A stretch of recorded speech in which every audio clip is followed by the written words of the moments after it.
to the cloud. Let's see. Okay. So Ryan, I was just kind of raving about who you were while you were gone there for a minute and your background. So he's kind of been there, done it all. He's even contemplating, because somebody that gets team building and real estate at such a high level can at any point say, I'm going to start up a team again, or I'm going to start up the sales business again, because it becomes where it's not so much about leads. There's a great book from Dr. Benjamin Hardy called Who Not How. And Ryan exemplifies that, because if he decided to start up a team again, it wouldn't be about how, it would be about who. Who am I going to choose to do that with me? Like, what powerful leader can I attract? And so the reason I asked Ryan to be a guest speaker today, we had reconnected after many years of not seeing each other, and it was mostly because he had stayed in the Keller Williams system for a while, long after I left, and had some real successes. He, for a long time, managed managers, which is a very, running a real estate office can be a stressful job, but managing a bunch of managers and, putting minimum standards in place and helping people to set goals for recruiting, for profitability. We used to call it growth, productivity, profitability, and culture. And those four things were very, very important. So I'm glad that we have a chance for all of you to listen to a conversation between Ryan and I, such that you understand, if you still look at the idea that growth, profitability, productivity, and culture apply to your individual sales business, even if you are an individual agent and you are working alone and you don't have a team, it's still, those four things are very, very, very important: growth, productivity, profitability, and culture. Now, you may or may not be writing those down, but remember what I said about the people I want to surround myself. You've all heard me say it before: are hungry, humble, smart, and coachable. So if I can keep the upper business idea as sort of the 30,000-foot view, growth, productivity, profitability, and culture, in how I'm going to run my real estate business, because you got to remember, if you are running a business and it has no culture, then the consumer is not really going to be attracted to it. They might for one time, but it's not going to bring them back over and over again, right? It's the reason, like our team, we just started doing events. We should have been doing events years ago. I did it a couple years ago, but then we never got consistent about it. But we just did one, and now we're going to be really consistent about having 4 events a year. So those are the things. The reason I wanted Ryan to talk to you is Ryan has worked through both. Hey, Rick, you're cutting out. You're cutting out. Is that me or you? I don't know. Let's ask a couple people. Am I cutting out to anybody here? Not to me. Okay. Not me. You're fine. Okay. Not here. There's It's your cutting answer, out. Ryan. I think we lost Ryan. Oh, there he is. Okay. Did you hear everybody, Ryan? Rick, it's cutting out for me as well. Oh, it is. Okay. Are you in your car, Betty? Let's see. Okay. I'm on a pretty powerful Wi-Fi right now, but I don't know. Let me. There you go.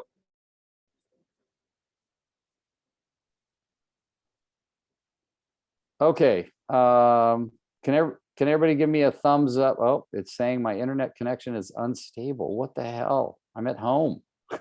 That never happens. Now I can never say it never happens again. Hold on one second. All right.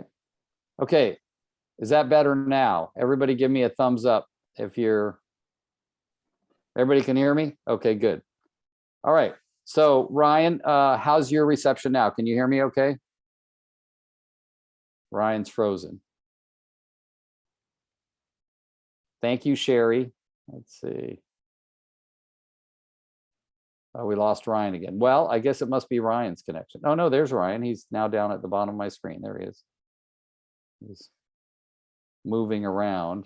Did I lose him again? No, there he is. Ryan? Ryan, if you can hear me, you're on mute, brother.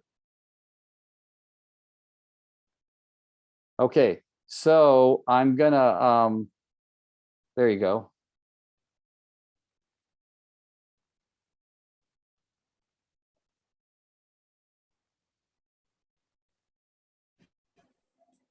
There you go. Can you hear me, Is that Brian? better? Yeah, there you go. All right. Can you hear me? I can hear you, but let me go off and I'll come back on. Okay, great.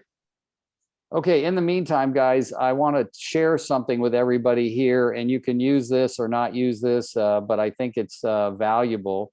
And that is, yesterday, my wife and I were asked to speak at an event. There was supposed to be 4 or 5 speakers, and apparently a few people canceled. And it ended up being me for 40 minutes, Casey for 40 minutes, and then Brent Gove, who's a good friend of ours, very sought after speaker and trainer in the real estate industry. And then he went on for 90 minutes after we each did 40 minutes. And it was absolutely incredible. Like, I've been doing this for 42 years. I've heard hundreds and hundreds and hundreds, probably thousands of speakers in my career. And he was so good. Like it didn't matter what I delivered or what Casey delivered, even though we felt we did great and we got applause and comments and all of that. Brent was incredible. Now, the reason I wanted to share that with you really quickly is that Brent has a YouTube channel, and you can find it by going to brentgove.com and then finding the YouTube channel, or you can just go to YouTube and search out Brent Gove, BRENTGOVE. And he puts all of his trainings on recordings, and then they get posted to YouTube. And I would definitely, if I were you, find that. He called it the Get Results program. That's what it was called, Get Results. So keep an eye on his, I don't think it'll be there for probably another week or so, maybe more, maybe less. I don't know how his team works.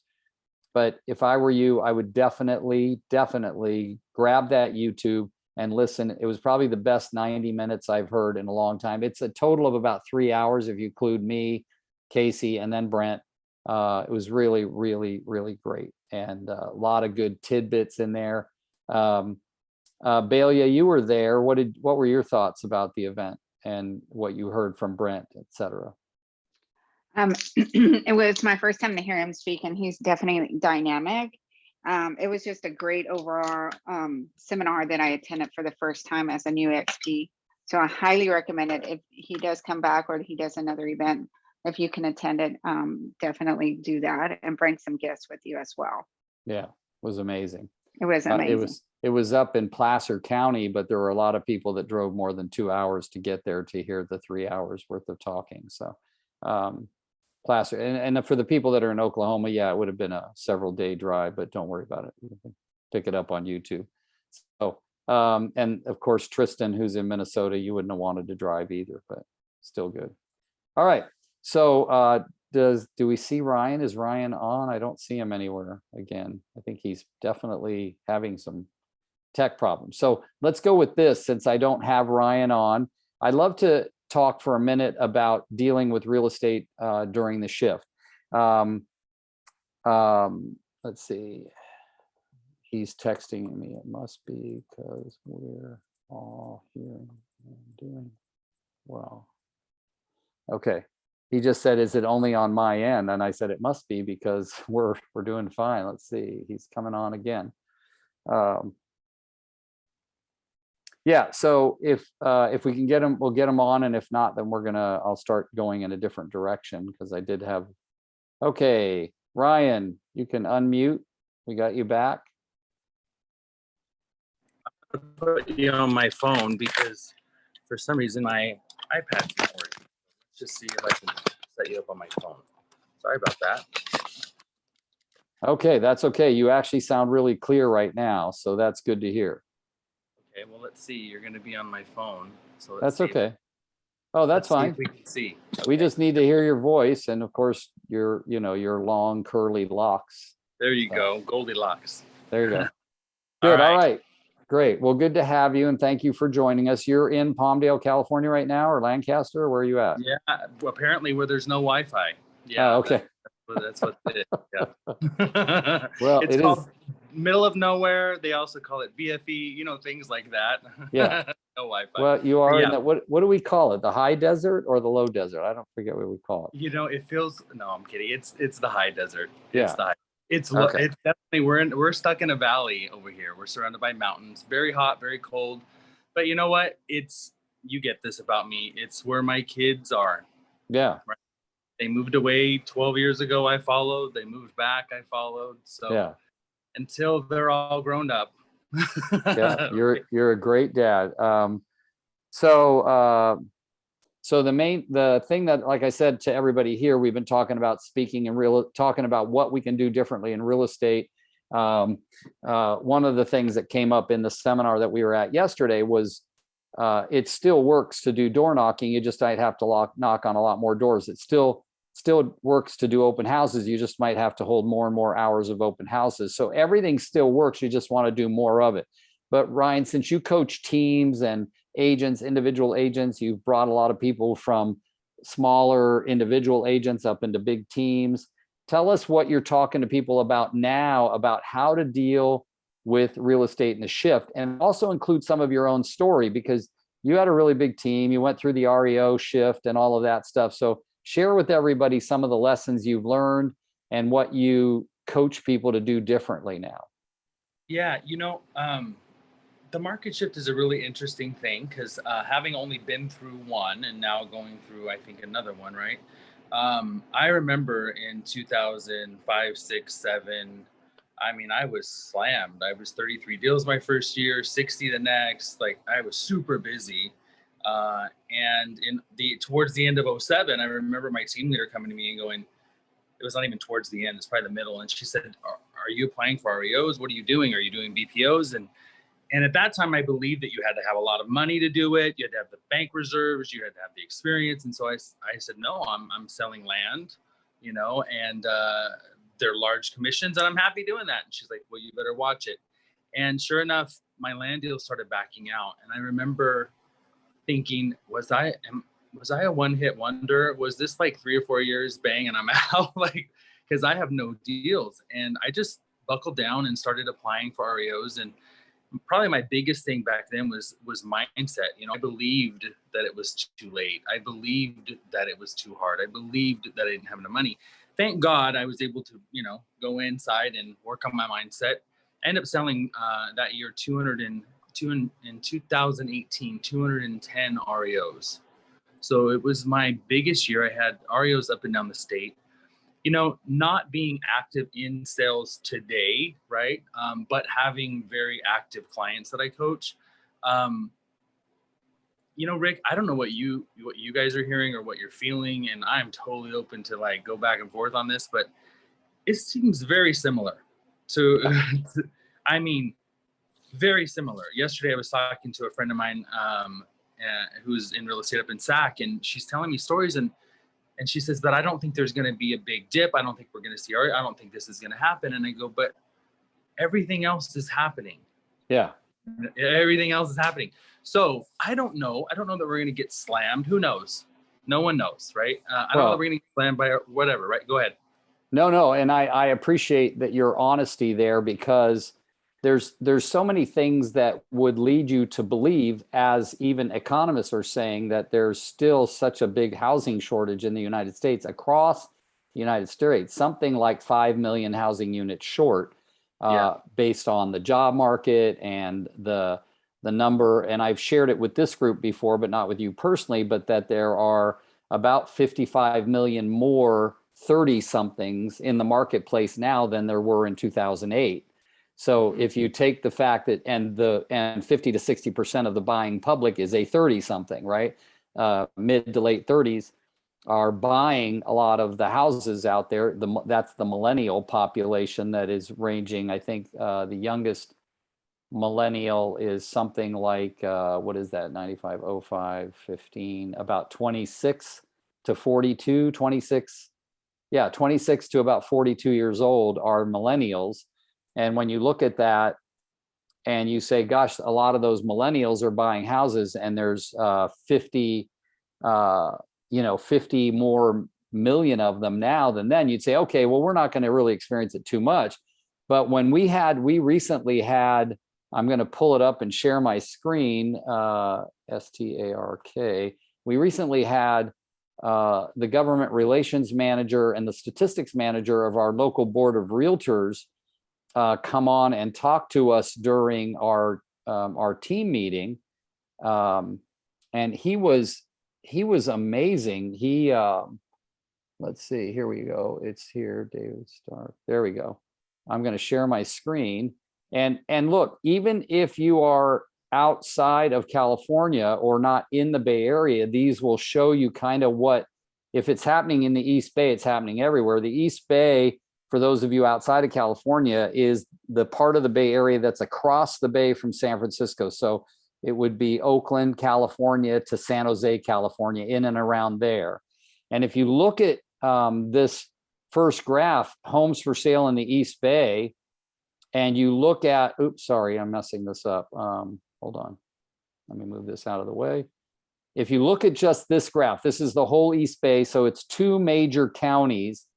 And if you look at this and you see that in July of 21, so about a year ago, there were about 1,569 homes for sale in the whole East Bay. And now there's over 3,000, which is double the amount of inventory that there was last year. Now, when you look at that, people were saying, oh, it's low inventory last year. And it wasn't low inventory. If you looked at the years before that, what it was is that there was more buyers buying it. Now, let's take one particular town that is, usually pretty popular town, Fremont, California. I'm born and raised there. It has a population of about 230,000 people. All right. And in January of 2019, there was a little over 100 homes for sale. If you look at December of 2019, there was about 35 to 40 homes for sale. Okay. And then if you look at the next lowest mark ever was December of 2020, where there was barely 25 homes for sale in a city of 230,000 people. Right. And if you look at July of 2022, there's right around 175 homes on the market, which is nearing some of the highest numbers ever. So that gives you statistics on that. Yes, indeed, more and more homes are coming on the market. Now let's forget homes for sale for a minute and go to the next one, which is prices. The median prices if you look right here, a year ago, the median price in the East Bay was $1,202,000. Now, remember what median means. Median is the point where half the sales are higher than that and half the sales are lower than that. It is not the average. And then if you look at where we are now, we're only about $50,000 short on the median, but it's in a dropping mode. So it won't be long before it drops lower. If you, that's Hey, Rick, the median. real quick, what is, Yeah. I can't see that, but what is the number, the price point, $1,200,000 you said? It was $1,200,000 median sale price in July of 2021. And now it's at about $1,160,000, or July of 2022 it was. That was median sales prices East Bay. And then if you look at this graph, it shows from 2018 to 2022 shows a steady rise from 844 medium sales price all the way to $1,250,000 to, in 2022 for the whole East Bay. Now that's showing a rising point, even if there's been some small dips in between. That's just year to year.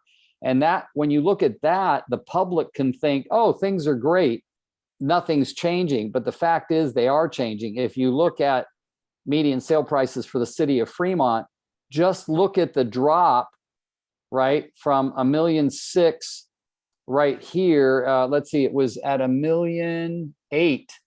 It was at $1,800,000, and now it's at $1,625,000 just in the last couple of months.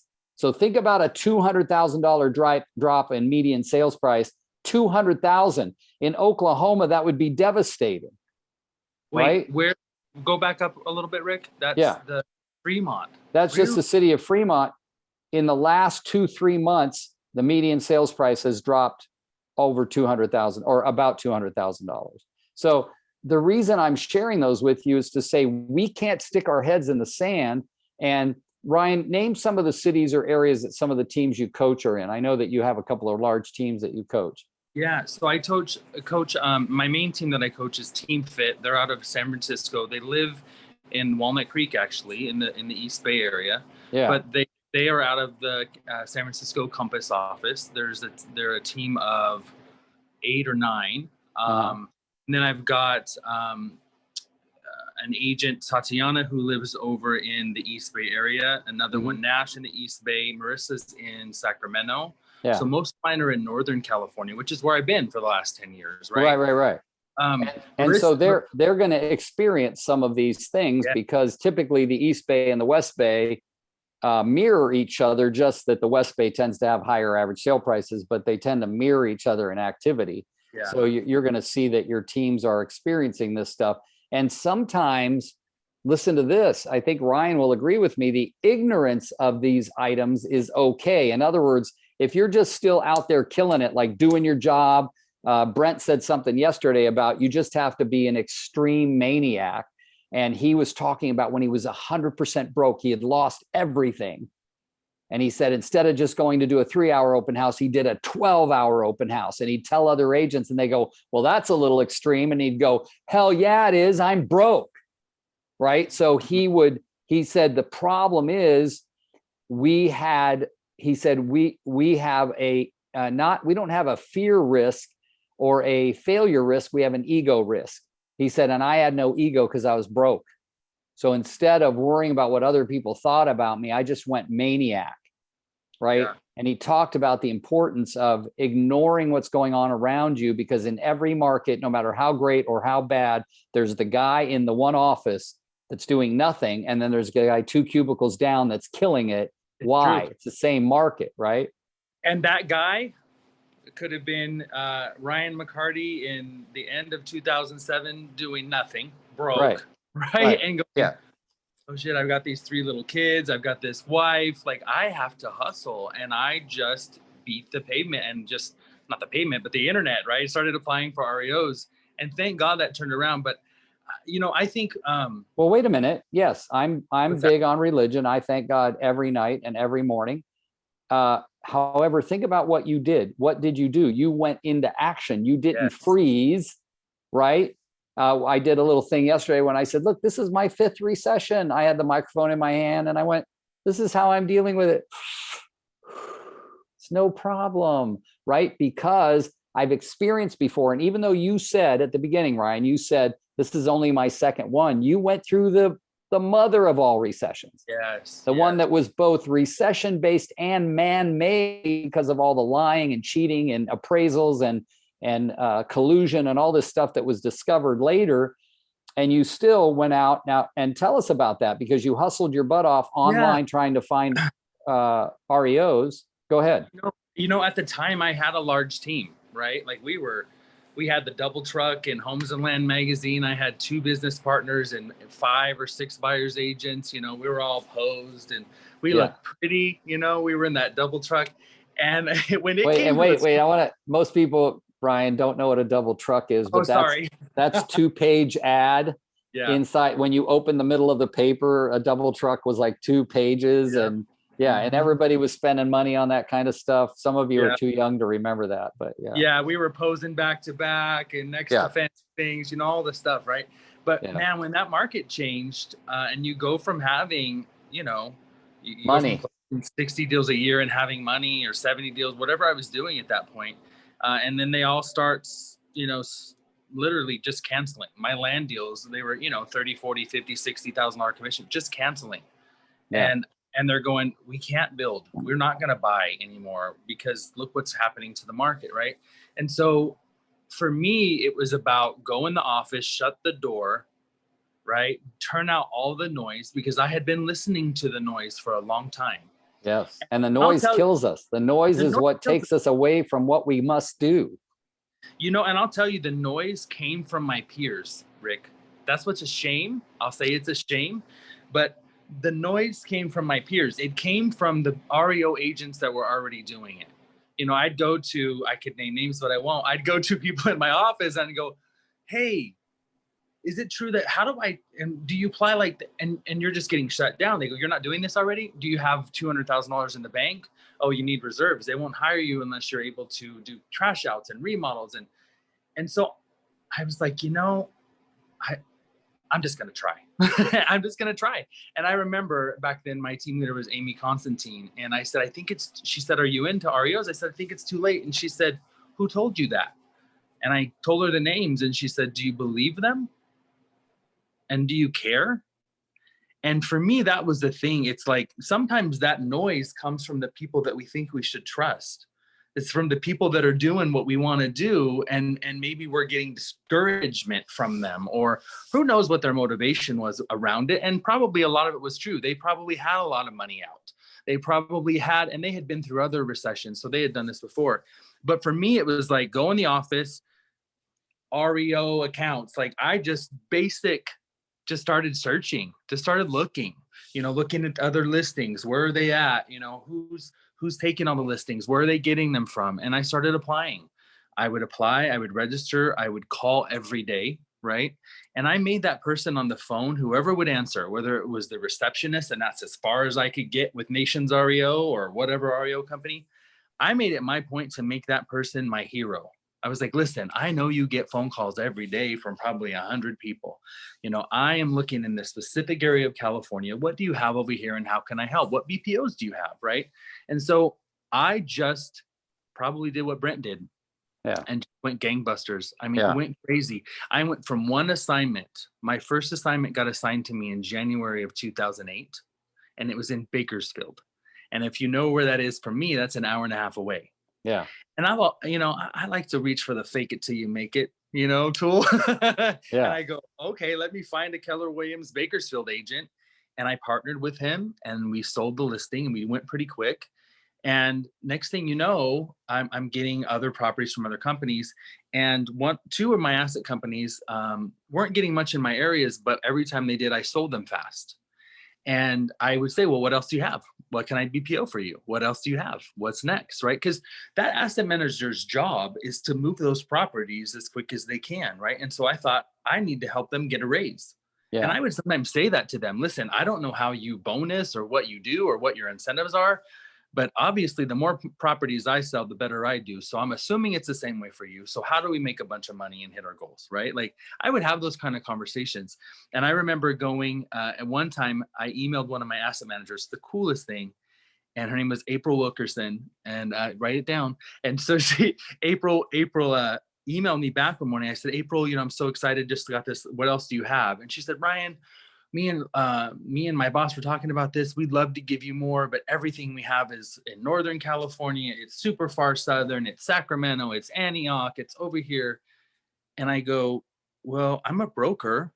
And if you like working with me, why don't you assign it to me and I'll build a team that I'll teach them how to do this. I didn't know that would work. I didn't know that she'd believe me, right? Like that she'd trust me, I should say. And I'm telling you, I'd wake up in the morning with an email with 10 assignments and they'd be throughout the state of California. And she'd go, is there any of these that you can't take? And 4 or 3 of them, I was like, oh, I don't even know where these towns are, but let me find someone, right? And that year I ended up closing over 200 transactions in REO. And I would say 85 to 90% of them were properties that I never had seen before, never touched, never BPO'd.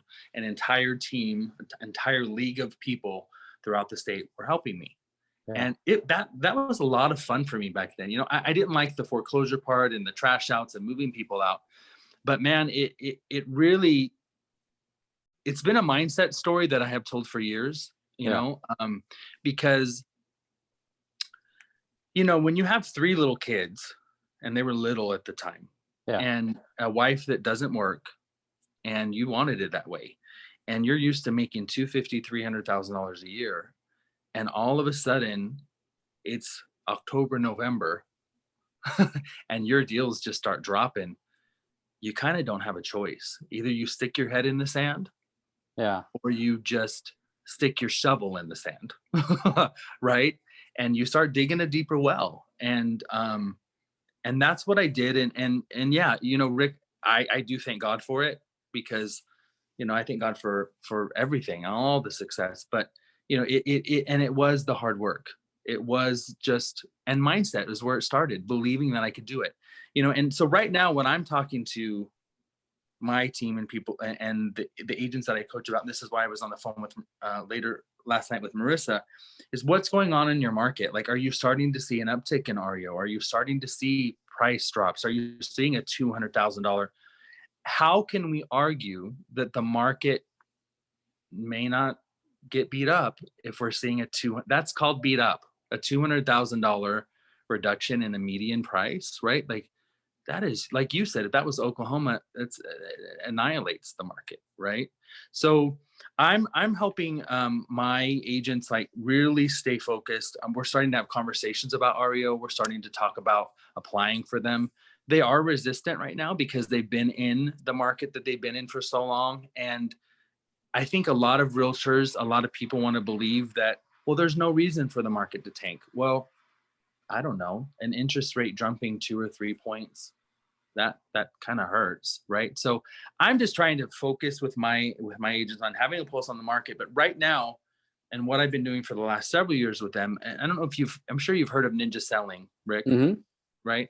So I Ninja went Selling from Colorado, Larry Johnson or Larry Kendall. Larry Kendall. So it's a book, Ninja Selling, right? The little white book with the butterfly on it, you know, looks harmless. And I went to this seminar back in 2017 when I was recruited from KW to Paragon in San Francisco before they became Compass. And they brought in Ninja. And, you know, Rick, like you, and I'm sure you've been to 3 or 4 times the amount of stuff I've been to, probably more, but, you know, I've been to a lot of seminars, you know, and I've been to Bold over and over again. And I thought, let's see how this compares. Like, is this going to be the same thing? And what I'll tell you is Ninja really resonated with me on a very high level, because one of the things that the instructor said that caught my attention is he asked all of us, who's been to all of these things, right? Bold and Tony Robbins, all the things. And he said, you know, the difference between a lot of other coaching programs and what we do here at Ninja is a lot of other coaching programs, and it's fine, they teach you how to become comfortable being uncomfortable. He said, what we want to do here at Ninja, our goal is helping you become more comfortable in who you are and the way you get the business and how you earn the business, right? So we're less scripted, we're more processed, right? And so I've been focused ever since I went to that seminar. I'm going to another one at the end of this month. That's been probably my 4th or 5th. Everything about Ninja I'm just in love with. And what it does for me and my clients is it really helps.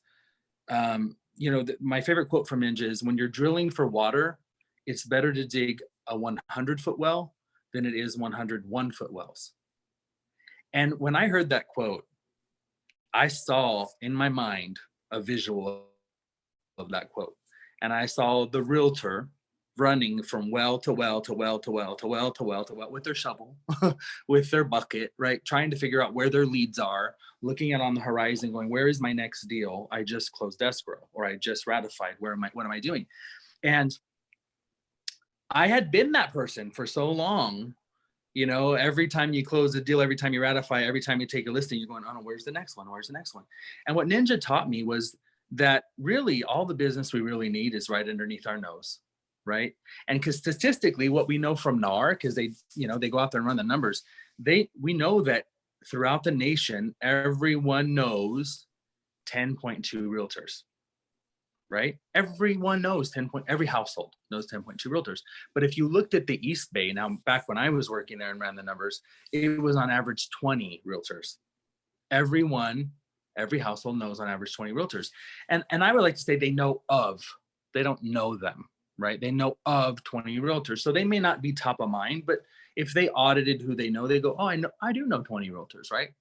And with Ninja, it's about top of mind, frequency of interaction, right? Flow. How do I stay in flow with this person? How do I dig a deeper well in this relationship? How do I dig around this relationship? How do I dig around this event?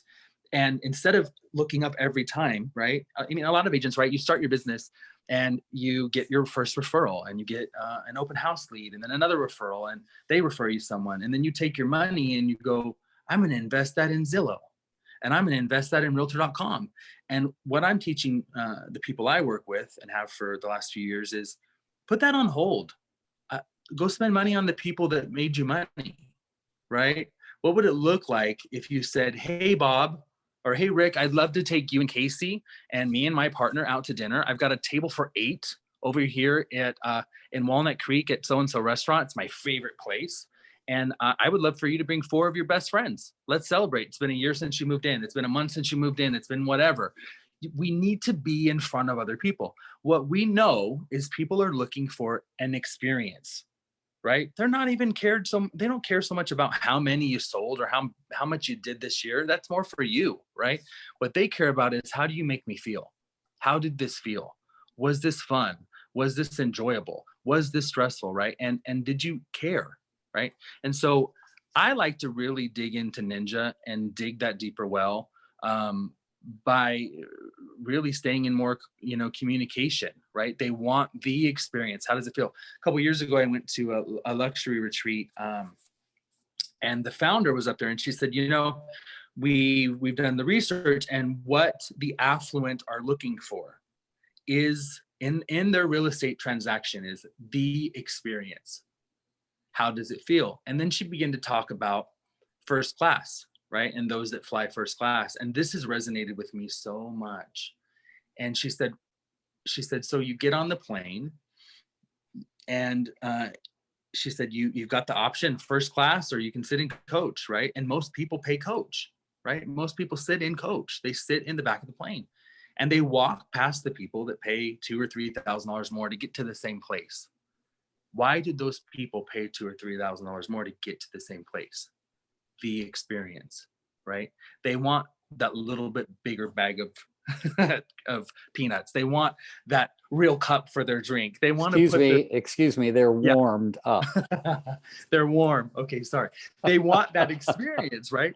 And I don't know about you, but I want to work with the affluent, and I want to create those experiences, right? Where they remember me and they feel like that was a first class experience, right? And so while I'm talking to my clients about the market and being aware and sharing my past war stories, success stories of the REO days that I honestly did love, I'm also keeping them really focused on their pipeline, right? They have a hot list, they have a warm list, and we also have a wish list, right? And my conversations with them, whether it's every week or every other week, is we touch the pipeline. And it is move one, add one. How do I move one from warm to hot? How do I move one from my wish list to my warm list? And how do I add someone new to this list? If every day we're being aware of, I just need to dig a deeper well. I just need to put my shovel back in the dirt and stop looking to dig another hole, right?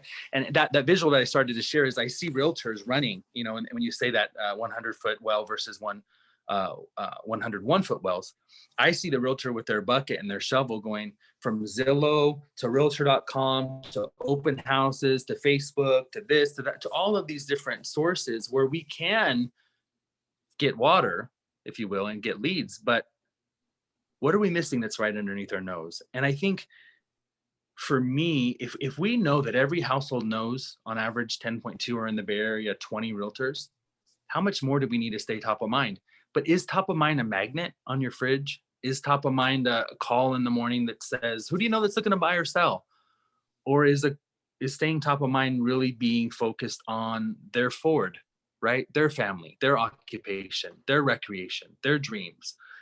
Is it understanding? I mean, Rick, every time I talk to you, I'm like, oh my God, like you're traveling and congrats on your awards. Like we have Facebook that shows us inside of everyone's life and world, right?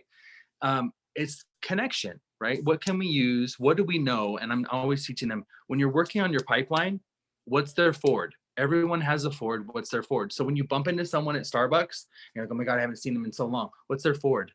How's your daughter? How's your wife? How's your dog? How's the new house? How's the new gig, right? Just having that connection instead of what I think a lot of us have been taught to do is, who do you know that's looking to buy or sell? How's your mom? Oh, that's great. Oh, let me ask you, who do you know that's looking to buy or sell, right? And I think that's still a habit of people. And they're still looking for that sell rather than looking to contribute and looking to really nurture the people that are right underneath their nose. right? So while I do think we need to be looking at the REO world and seeing what's going on there in foreclosures and keeping our pulse on that, I think there are enough people that we know already, based off of another statistic, that every household in the nation knows 1 to 2 people that will buy or sell every year. That's throughout the nation. So you may know 100 households in the Bay Area and 50 of them know people that bought in another state. That's fine, right? But are we in consistent flow with the people? And it doesn't need to be all 100. Are we in consistent flow with 10, right? Do we have our lead sources? Do we have our campaigners, right? How do we turn our clients and our contacts into campaigners for us, right? Where they're at work and they hear someone in the cubicle say, I'm thinking about selling, or I've been thinking about buying, but rates are so high. And they're going to sit up and go, oh my God, you got to call Ryan. I just had dinner with him last night, or I just saw him last night and he told me about rates, right? So that's what I'm focused on with my clients is really helping them dig a deeper well. And I know Yeah. it sounds basic or simple, and it is, because there's enough business out there right underneath our nose from the people that we know. We just have to find it, you know? Yeah. So that's what I'm focused on with my, with my people right now. Dude, Ryan, I got to tell you, it was difficult getting you on in the beginning, and you've made it more than worth our while to wait for you to get on your phone and tell us Really? this. This is amazing. I took all kinds of notes, and I just want to ask you a couple of questions. I wrote hot list, warm list, wish list, move one, add one. I thought that right there, if that was all I got out of the call today, that would be life-changing enough for me. Meaning, Yeah. who's your hot list of people that you know got to buy or sell, and I'm going to move them, and then who's warm that I can move to hot. And then the wish list, that's crazy. Like, I used to have a wish list, I remember, and I let it go. It was, I would look up people that own multiple properties in Fremont when I was a younger agent and say, oh, look, this guy has 11 properties, man. I got to Yes. get on his list to be his realtor, right? Yeah. That's so Yeah. good that you brought that back up again. And you just got you used the word flow, but you were in a flow right there just talking. And I want to relate what you said about your drive to get REOs to just about the drive you had to get business, whether it was REO or not. And people are saying there'll be a lot less REOs. Who cares? There'll be a lot less, but still get I'll your take less. unfair share. Yeah. It's still another Yeah. source of business. And Listen, all of that. I sold 200 that year. I'll sell 100 if you want Yeah. to do less. Right? Yeah. Right. Right. So thank you for that. I'm glad to know that this is resonating with you. One of the other things that I wrote down that, what's cool is, I haven't been to a ninja seminar in a couple of years. Yeah. And Betty's going to go. Betty, who's on here, who works for Keller Williams in sort of the Ventura area, is going to be heading to a ninja selling in September for the first time. Oh, She nice. said it in the chat. Yeah, Betty, you'll have to reach out to me. We'll figure out how to connect. I would love that. I'm going to one in Modesto. So it's not Hawaii, but it's Modesto. I'm kidding, guys. Who lives in Modesto? I'm sorry. That's It's all right. basically, it's the Antelope Valley, right? Yeah. It's the same. It's the same as here. So I've always said I'm going to go to one in Hawaii. That never works out, and I don't know that I would pay attention while I'm there. So, but what I'm focused. One of my coaching clients yesterday, she had just joined the team that I'm coaching, right? And so I give them some kind of fundamental first things to do. And one of them is the book or listen to the Ninja audio. Yeah. And yesterday she said, I love this. It's like the book said, you're helping me be a ninja and not a samurai. And I was like, oh, wait, I haven't heard that for a couple of years. Yeah. Let's talk about that. Like, what does that mean to you? And she's like, well, I think being a ninja is about like being, like not obvious, but being, she was kind of like giving her explanation. And that's what ninja teaches us is ninja is about being in the room, but not being in the room, right? Being top of mind, but not being in your face, right? And so how am I a ninja? How is it the magnet on my fridge? Or is it the fact that every time they think about real estate or getting new countertops or painting their walls, they think maybe I should call Ryan because if I paint these walls blue, will my house sell next year? I better check with my realtor, right? I want to become their proactive, trusted advisor, right? And how do I do that? By sitting back and setting a magnet? No, I need to know their Ford. I need to know what's going on, right? And so A ninja, not a samurai for me, right? We know what samurais do. They walk in the room and they annihilate things, right? They take their machete out or whatever that knife is called, and they just samurai things. They're very skilled, but they're samurais. Versus ninjas are planned and they're purposeful, right? And they're contributing, and that is for me, ninja versus samurai. I just love that. And so yes, back to the hot wish, warmless wish list. Rick, you know, Ninja was the one who put it back in my face, the hot wish warm list. And I remember when I was with them, it's was when I went to that session is when I went to Paragon. And so I was there to teach Ninja after I learned it, right? So I adopted everything that resonated with me plus some, and I was like, I'm using this. And I remember doing my pipeline going, well, these 3 recruits don't fit on my warm list and they don't fit on my hot list because I've met with them before and they've told me that they're going to stay with, you know, Compass, or they're going to stay wherever they're at. They love me and they love the connection and they love to have coffee, but they're really happy at Compass, or they're really happy at Sotheby's, or they're really happy at whatever company, Hill, whatever company they were at the time. I'm like, I don't want them sitting in my CRM because out of sight, out of mind. They need to be there. I need the data in my CRM, right? That's the heavy lifting. And this CRM doesn't keep very much data, right? So I need them to show up. So I created the wish list because for me, those people that I was trying to recruit that said, hey, I love you, you're great, but I'm never going to leave my company. Or if something ever happened, if the company closed, I'd call you, right? Those went on my wish list. But I was active with those wish lists. I would think, how do I warm them up? Right? Do I need to contribute by helping or offering coaching to them about their team? Do I need to disc them in their team? Could I show, what is it that's going on in their world and their business that I can contribute while wishing, right? Because I think the difference is you can sit back and wish, but are you touching that? Are you looking and going, how do I move this person? You know, and with realtors, I say, okay, so your wish list is, maybe I have a boss from a former life that has this, you know, $3 million house on 2 acres over here. And he doesn't know it yet, but I'm going to sell that house for him. Right. Or he's asked me before how much it was worth, but I think he'll use someone else, but I don't know. Put them on your wish list. And I think what happens is our lives and our experiences and our it makes room for them if we're focused on it. Right. So, and for me, that move one, add one of my clients, Tatiana, I started with her 2 months ago, and she said, probably about a month in, you know, and doing that hot list, warm list, wish list, sometimes they're like, really, this is it, you know, and then they start doing it. And I remember Tatiana came to me and she said, we were on the phone, and she said, the pipeline, I call it the pipeline, has become my favorite thing to do. Every day, all I have to do is look at it and go, move one, add one, move one, add one, move one, add one, right? And as I'm out there grabbing coffee, or I'm at a restaurant, or I have a drink at a bar, I'm thinking, move one, add one.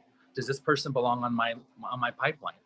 How do I touch this person, right? We're starting to talk about 8x8s and all those other things, but I think right now it's just creating that momentum. And for me, it's digging a deeper well, right? And I love that you had a wish list before too. That does not surprise me about you, but I think it's good to take it out of our, and it needs to be in our face, you know.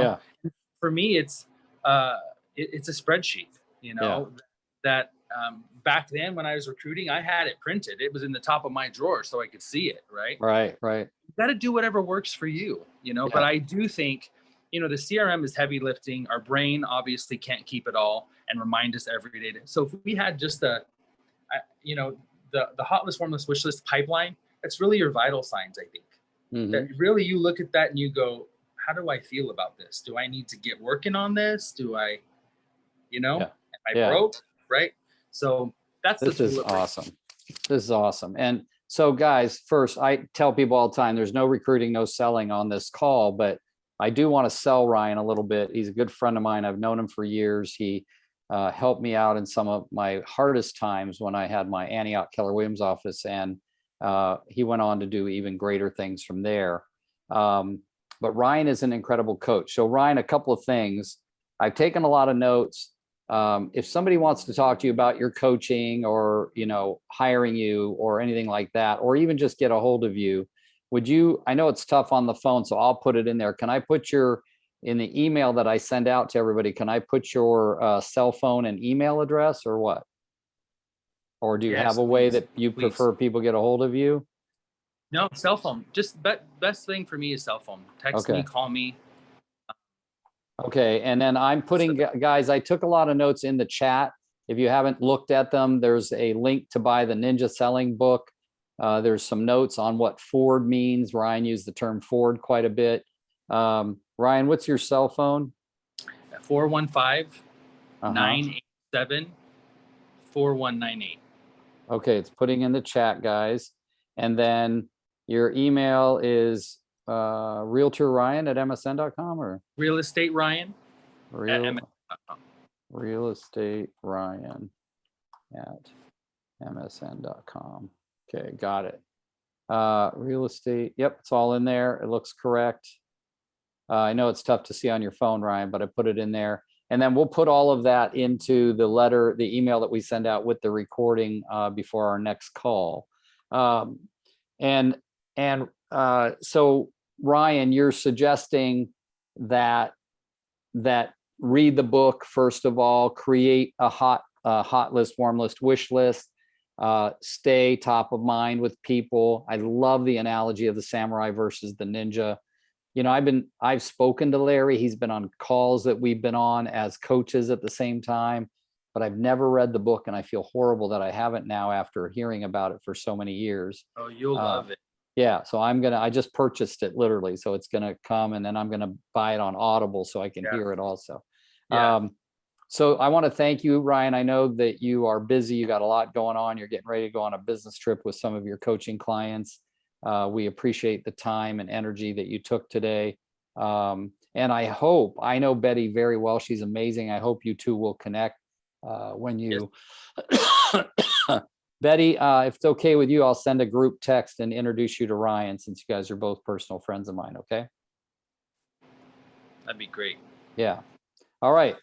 Thank you, Thank you, Rick. Ryan. Have an thank incredible. Yeah, and I appreciate it. I just love that once you got going, dude, you were rolling. I'm like, I'm not going to interrupt. He is rolling right now. So good stuff. And Yeah. guys, everybody let Ryan know your thoughts and appreciation. And everybody have a great weekend. And we'll see you on the first Friday of September, which will be Friday, September 2nd. It is the beginning of Labor Day weekend, but we're still going to have, of course, our first Friday of the month free Friday coaching call. So I urge you to join us that day.